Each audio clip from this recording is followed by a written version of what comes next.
ada yang baru nih dari pemerintahan Indonesia, dan ini dimulai dari mobil dinas presiden.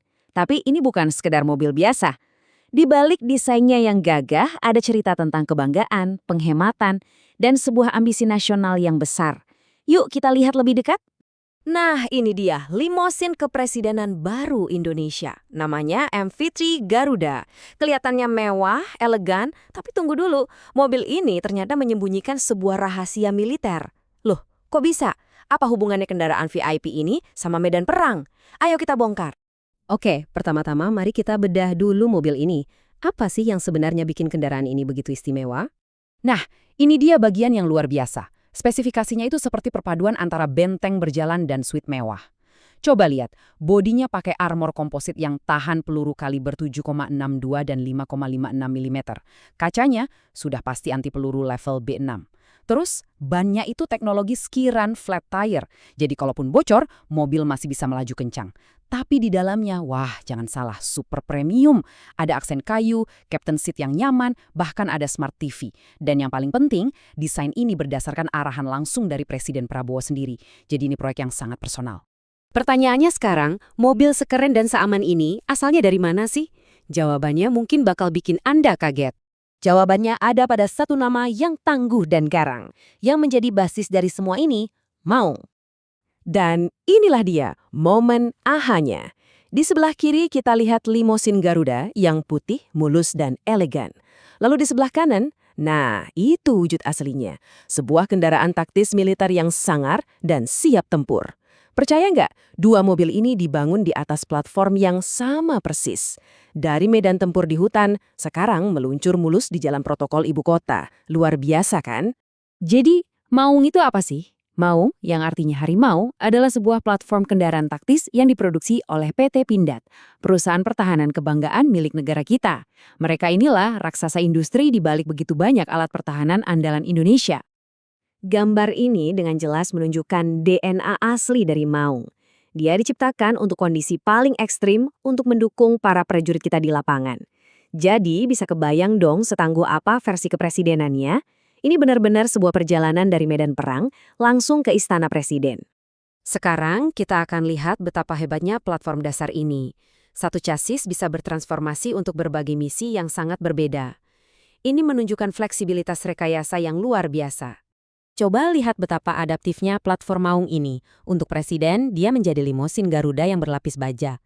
Untuk Paus Fransiskus saat berkunjung ke Jakarta, dia diubah jadi pop mobile dengan atap terbuka. Untuk para tentara, tentu ada varian taktisnya seperti komando dan jelajah. Dan ya, untuk kita masyarakat umum, versi sipilnya juga tersedia untuk dibeli loh. Eits, tapi ada bedanya ya. Mobil presiden itu pastinya dilengkapi dengan proteksi maksimal dan interior super mewah. Nah, untuk para menteri, versinya lebih standar, tanpa perlu lapisan anti peluru. Ini adalah langkah efisiensi yang disengaja.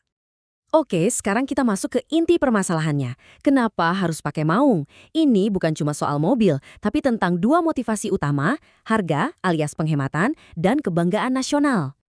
Angka nggak pernah bohong kan? Coba kita lihat. Anggaran pemerintah untuk mobil dinas pejabat dari mobil impor itu bisa mencapai hampir 879 juta rupiah per unitnya. Bandingkan dengan Maung, yang harganya diperkirakan hanya sekitar 600 jutaan. Wah, ini penghematan yang signifikan banget buat anggaran negara.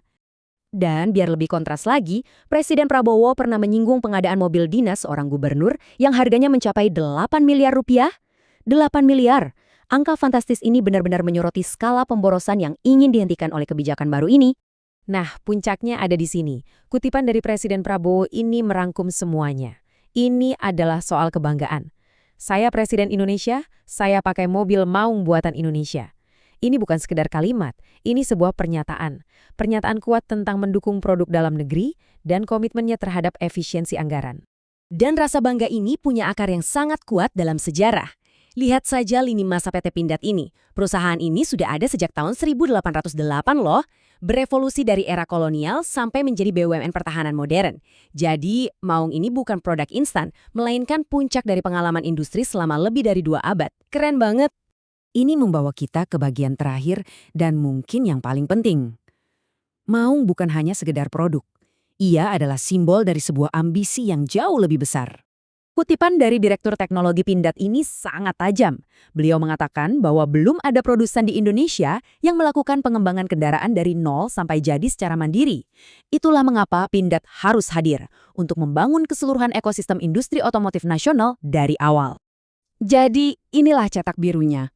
Mengembangkan kendaraan dari nol, memasukkan kearifan lokal seperti motif batik parang pada grillnya, memaksimalkan komponen lokal, sambil tetap bekerja sama dengan mitra global untuk teknologi yang belum kita kuasai.